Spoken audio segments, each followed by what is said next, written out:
तेलंगाना के वजीर आला के चंद्रशेखर राव ने वज़रा में कलमदानों की तकसीम अमल में लाई। केसीआर ने फाइनेंस, इंफॉर्मेशन टेक्नोलॉजी, आबपाशी और सनत जैसे अहम कलमदान अपने पास ही रखे हैं।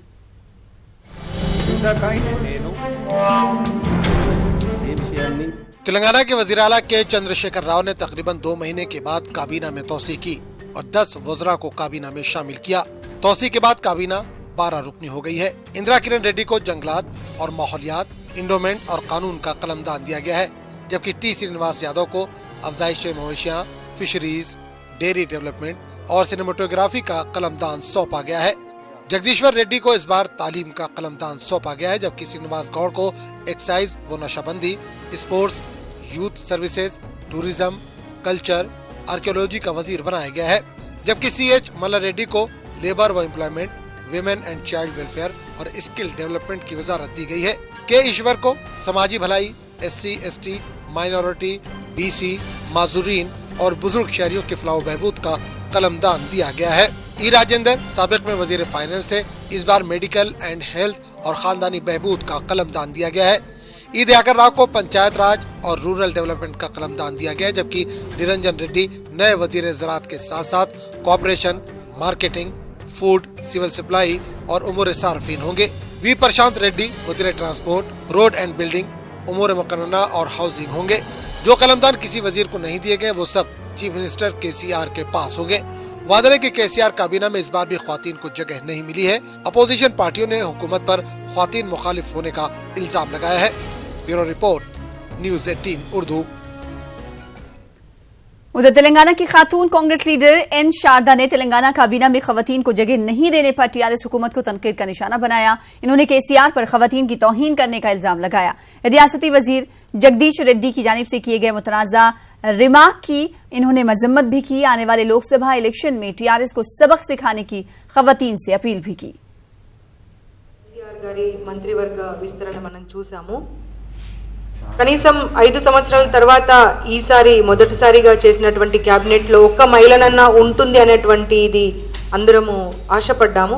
కానీ తెలంగాణకు సంబంధించిన మహిళలకు మళ్ళీ ఆశాభంగమే కలిగింది అనేది మనం తప్పకుండా చెప్పుకోవాల్సినటువంటి అవసరం ఉంది। అంతేకాకుండా ఒక్క మహిళను కూడా క్యాబినెట్ లో తీసుకోకుండా మళ్ళీ ఒక్కసారి మహిళా లోకాన్ని అవమానపరిచినటువంటి KCR గారు ఘనకీర్తిని దక్కించుకుంటారనేటువంటి మాట కూడా మనము ఈ సందర్భంగా చెప్పుకోవాల్సిన అవసరం ఉన్నది। అంటే ఏంటి అనేది జగదీశ్వర్ రెడ్డి గారు సమాధానం ఇవ్వాల్సినటువంటి అవసరం ఉంది। అంతేకాకుండా సీఎం KCR గారు కూడా సమాధానం ఇవ్వాల్సినటువంటి అవసరం ఉన్నది। అంటే మహిళలకు క్యాబినెట్ లో ఉండడానికి కానివ్వండి, అసలు రాజకీయాల్లో ఉండడానికి కానివ్వండి అర్హత లేదు అనేది ఒక మంత్రిగా కొనసాగినటువంటి జగదీశ్వర్ రెడ్డి గారు అనడము ఈ రాష్ట్రంలో ఉన్నటువంటి మహిళలందరినీ కించపరచడమే అనేటువంటి విషయము ఈ రాష్ట్రంలో ఉన్న మహిళలందరూ గమనించవలసిన అవసరం కూడా ఎంతగానో ఉన్నది। మనైనా కానీ బుద్ధి తెచ్చుకొని మహిళా మంత్రిని నియమించాల్సిందిగా మహిళా కాంగ్రెస్ తరఫున డిమాండ్ చేస్తున్నాము। అంతేకాకుండా రాష్ట్రంలో ఉన్నటువంటి మహిళలందరికీ కూడా మేము పిలుపునిస్తున్నాము। దీనికి వ్యతిరేకంగా మనమందరం ఏకమవ్వాల్సినటువంటి అవసరం ఉన్నది। TRS ప్రభుత్వానికి బుద్ధి చెప్పాల్సినటువంటి అవసరం ఉందనేటువంటి మాటని TRS के सरबराह के तारक रामाराव ने सिलसिला का दौरा किया। इन्होंने इस मौके पर अवाम में जमीन के पट्टे जात की तकसीम की। इन्होंने कहा कि TRS हुकूमत ने 3052 अफराद में अराजी के पट्टा तकसीम किए हैं। KTR ने कहा कि तेलंगाना के वजीर आला के चंद्रशेखर राव रियासत को गोल्डन स्टेट बनाने का आज़म रखते हैं। इन्होंने TRS को दोबारा इख्तियार सौंपने पर अवाम से इजहार तशक्कुर किया।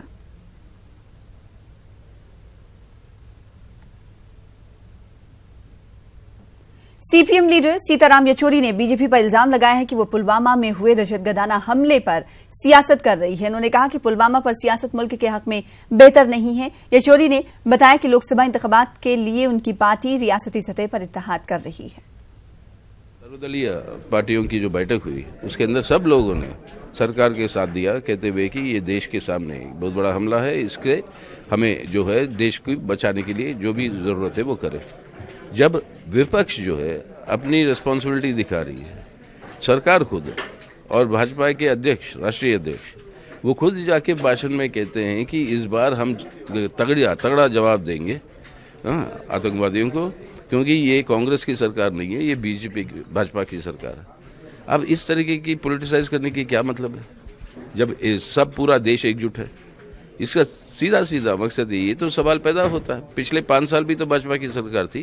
यही हम समझते हैं कि ये देश के हित में नहीं है और अपनी चुनावी स्वार्थ के लिए, अपनी राजनीतिक स्वार्थ के लिए इस तरीके से इसका पॉलिटिसाइज करना बहुत गलत है, क्योंकि कई सारे सवाल उठ रहे हैं।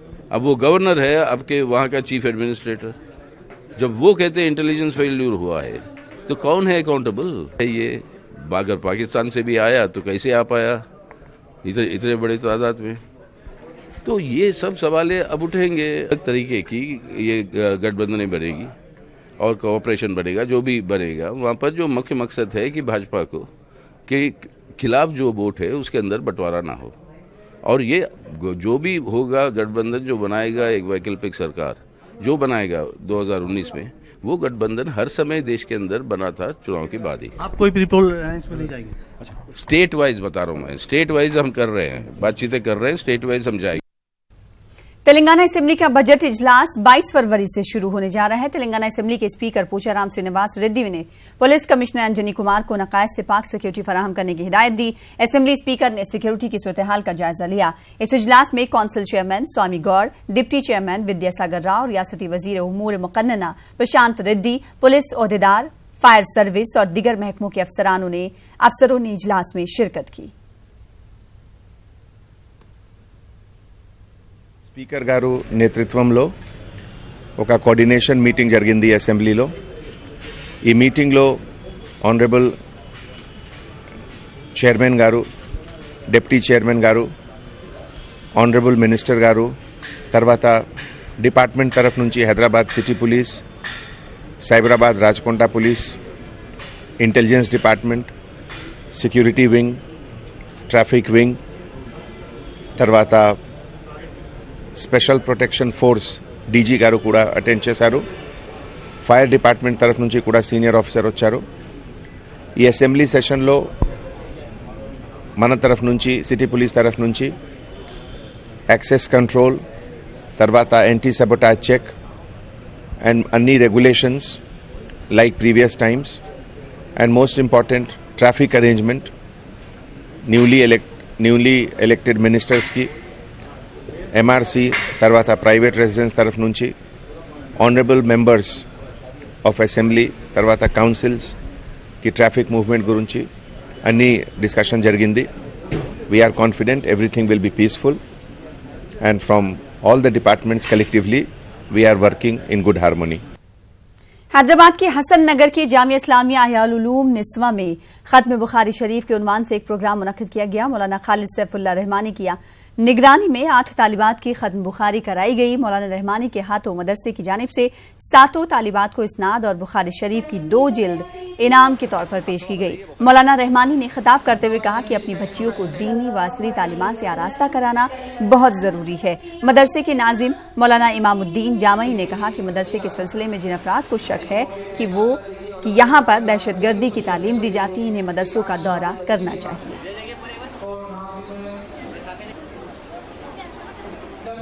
19वां जलसा है ये।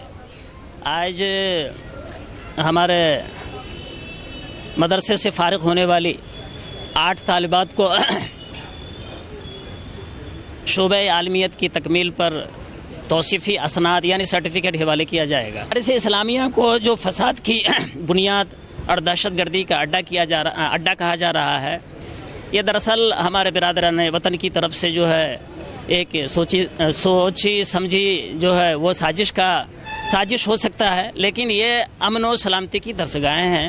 ये मदरसा चूँकि बच्चियों का है, इसलिए भी इसकी ज़िम्मेदारी और बढ़ जाती है, इसकी अहमियत और बढ़ जाती है क्योंकि हम जानते हैं कि हमारी फैमिलीज़ को, हमारे समाज को औरतों से ही संवारा जाता है और औरतों का बहुत अहम रोल होता है। तो जिन बच्चियों ने यहाँ तालीम पाई, कुरान का दर्स ले रही हैं, हदीस का दर्स ले रही हैं और दूसरी चीज़ें जो पढ़ रही हैं, वो बहुत ही मुस्तहसन है। नायब सदर जमहूरिया एन वेंकैया नायडू ने तिरुपति एयरपोर्ट के रनवे की तौसीह के कामों का संग बुनियाद रखा। इस मौके पर मरकजी वजीर शहरी हवाबाजी जयंत सिन्हा, MP अशोक गजपति राजू और दिगर मौजूद रहे। इस मौके पर वेंकैया नायडू ने रियासत और मरकज के दरमियान इख्तलाफात को तरक्की की राह में रुकावट करार दिया और तरक्की के लिए टीम इंडिया की तरक्की की तरह काम करने की अपील की। Right from anywhere in the world, it can come and land in Tirupati. I am very happy that the Airport of India, Government of India, as well as state government together, they have all joined together to expand this runway and make it useful and fit for international aircrafts to come here and land in this. Already, నేను అందుకే ఎప్పుడు చెబుతూ ఉంటాను, కేంద్రము రాష్ట్రము రాజకీయాలను పక్కన పెట్టి అభివృద్ధి కార్యక్రమంలో భాగస్వామ్యులు కావాలి. They should work as a team India, forgetting politics. Politics are for election. Politics are for election. You may support, you may oppose, but at the same time, as the development of the state is concerned, both central government and state government must work as Team India.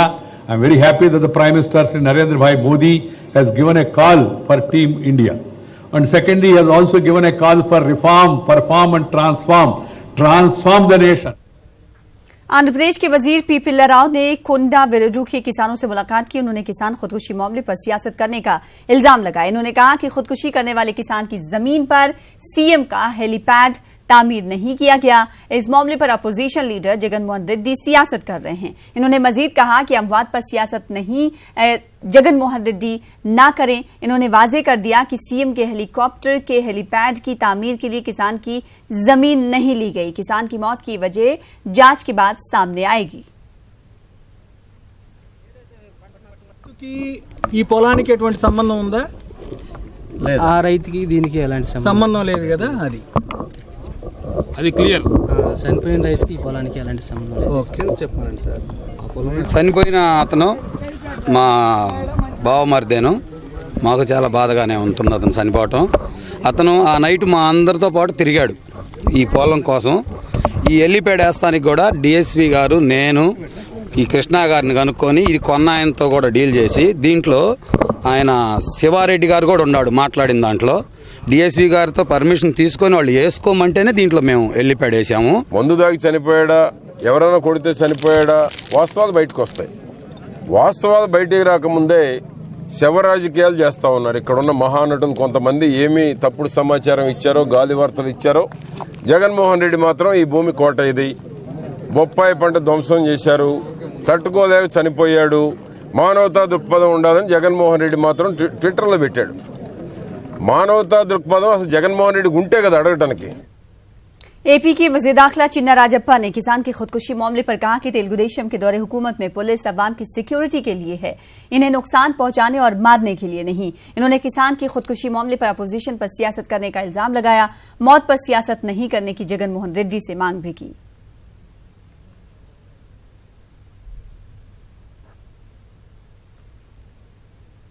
అతను ఆత్మహత్య చేసుకున్నప్పుడు భుజం మీద వేసుకుని police పరిగెత్తుకుని hospital తీసుకెళ్ళిన సంఘటన అందరూ కూడా వీడియోల ద్వారా మీరు చూశారు. అంటే వీళ్ళు కావాలని ఈరోజు ప్రచారం చేస్తున్నారు. ఎందుకంటే పోలీసులు ఎక్కడా కూడా కొట్టి చంపే పరిస్థితి లేదు. మాకేమైనా రక్షించడానికే పోలీస్ శాఖ ఉంది కానీ చంపడానికి మేము లేవు. మరి వైసీపీ గారికి అలవాటు, వీళ్ళందరికీ కూడా వాళ్ళ కుటుంబ సభ్యులు కూడా అలవాటు ఇది, ఎవరైనా చంపడం అన్నది అలవాటు. కానీ చంద్రబాబు నాయుడు గారు ఎప్పుడు కూడా ప్రశాంతత ఉండి మమ్మల్ని అందరూ కూడా శాఖను కానీ మమ్మల్ని కానీ ఎవరిని కూడా కార్యకర్తలు కానీ నాయకులు కానీ మీ ప్రశాంతంగా వెళ్ళండి, మంచి పేరు తెచ్చుకోండి, మంచి పనులు చేయండి అని చెప్పి మాకు సూచన ఇస్తాడు తప్పించి ఎప్పుడూ డిపార్ట్మెంట్ని కూడా ఆన్ కొట్టండి ఈయన కొట్టండి ఎప్పుడు కూడా లేదు. ఈ రాష్ట్రంలో మీరు చూశారు. మరి లా అండ్ ఆర్డర్ కాపాడటంలో మరి ఇక్కడ చంద్రబాబు నాయుడు ముఖ్యమంత్రిగా ఈ లా అండ్ ఆర్డర్ ఆంధ్రప్రదేశ్లో 5 సంవత్సరాలు కూడా బ్రహ్మాండం జరిగింది. विशाखापट्टनम लोकसभा एमपी हरिबाबू ने कहा कि मोदी हुकूमत जल्द ही विशाखापट्टनम को रेलवे जोन करार देगी। उन्होंने विशाखापट्टनम रेलवे स्टेशन पर तरक्याती कामों का इफ्तिताह किया। उन्होंने बताया कि बीजेपी ने रियासत में इत्तेहाद पर अभी फैसला नहीं किया है और 1 मार्च को पीएम मोदी रियासत में रैली से खिताब करेंगे।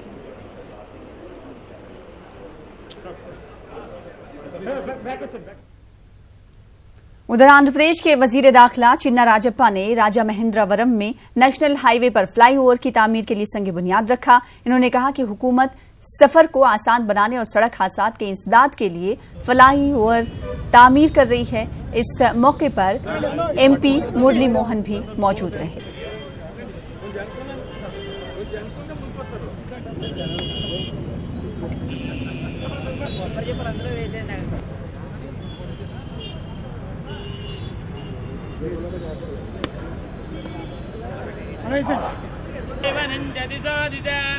ओम बोधि ब्रह्म रूपेण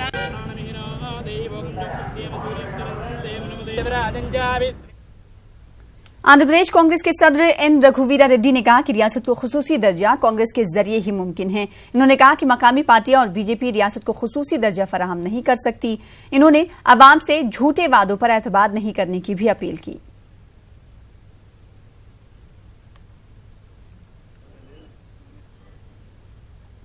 आंध्र प्रदेश असेंबली में पुलवामा हमले के शहीदों को खराज अकीदत पेश किया गया। असेंबली स्पीकर के शिवा प्रसाद ने शहीदों को खराज अकीदत पेश किया। इस मौके पर असेंबली स्टाफ भी मौजूद रहे। तमाम अफराद ने 2 मिनट की खामोशी इख्तियार की।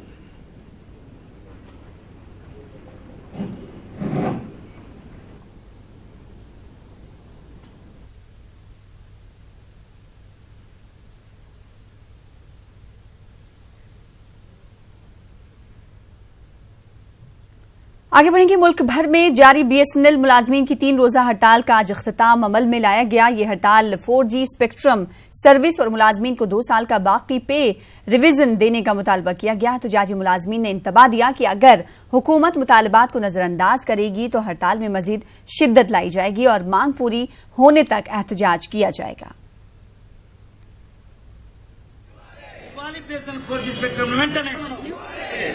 हमें 3 दिन से स्ट्राइक कर रही हैं क्योंकि 4G स्पेक्ट्रम के लिए और हमारे 2 साल से हमारे को पे रिवीजन नहीं दी, उसके बाद से सेंट्रल गवर्नमेंट को दे दिए और बाकी दूसरे डिपार्टमेंट को भी दे दिए, लेकिन बीएसएनएल को पे रिवीजन नहीं करने की वजह से। और फर्स्ट क्या है वो तो 4G स्पेक्ट्रम के वास्ते मेन हमें एक तो 4G रिलायंस जियो इनको गवर्नमेंट दे रही है सेंट्रल गवर्नमेंट, और बीएसएनएल को देने में हमारे को हिचकिचा रहे हैं क्योंकि हमें दिए तो हम उनका जो ये है वो कम हो जाता बोल के, हमारा डेवलपमेंट आता बोल के, डेवलप नहीं हुई है सरकार, वो प्राइवेट ऑपरेटर्स हमारे को रुका कर रखे गवर्नमेंट के थ्रू, गवर्नमेंट के जरिए। इसीलिए हमें 3 दिन से स्ट्राइक कर रहे हैं। आने वाले असेंबली और पार्लियामानी इंतखाबात के मद्देनजर कर्नूल में गाड़ियों की जांच जारी है। पुलिस को गाड़ियों की चेकिंग के दौरान एक कार से 18 लाख रुपए मिले। पुलिस ने मजीद जानकारी के लिए 18 लाख रुपए जब्त कर लिए। वाईएसआरसीपी के सरबराह वाईएस जगन मोहन रेड्डी ने इख्तिदार पर आने के बाद बीसी तबके को सब प्लान और 15,000 करोड़ रुपए देने के ऐलान का खैर मकदम किया। बीसी लीडरों ने वाईएसआर के मुजस्समे को दूध से नहलाकर इन्हें खराज अकीदत पेश किया। इस मौके पर हफीज खान ने कहा कि वाईएस जगन के इख्तिदार में आने से आंध्र प्रदेश तेजी से तरक्की करने वाली रियासत में शामिल हो जाएगी। आज राजशेखर रेड्डी साहब का पालाभिषेकम करके उनको एक फूल का हार पहना के, जिस तरीके से उस दिन राजशेखर रेड्डी साहब बीसीज के साथ, बैकवर्ड क्लासेस के साथ जिस तरीके से इंसाफ करे थे, उनसे भी बेहतर तरीके से आज जगन मोहन रेड्डी साहब जो है इंसाफ करते बोलकर ये प्रोग्राम जो है आज यहाँ पर किया जा रहा है। इसीलिए सारे बैकवर्ड क्लासेस आज हमारा साथ दे रहे हैं। सारे बैकवर्ड क्लासेस जो है जगन मोहन रेड्डी साहब को सीएम बनाने के लिए पूरी तरीके से हमारे साथ जोश और खरोश के साथ चल रहे हैं। फिलहाल इसी के साथ इस बुलेटिन में इतना ही। मजीद खबरों के लिए आप लॉग इन कर सकते हैं हमारी वेबसाइट आधा।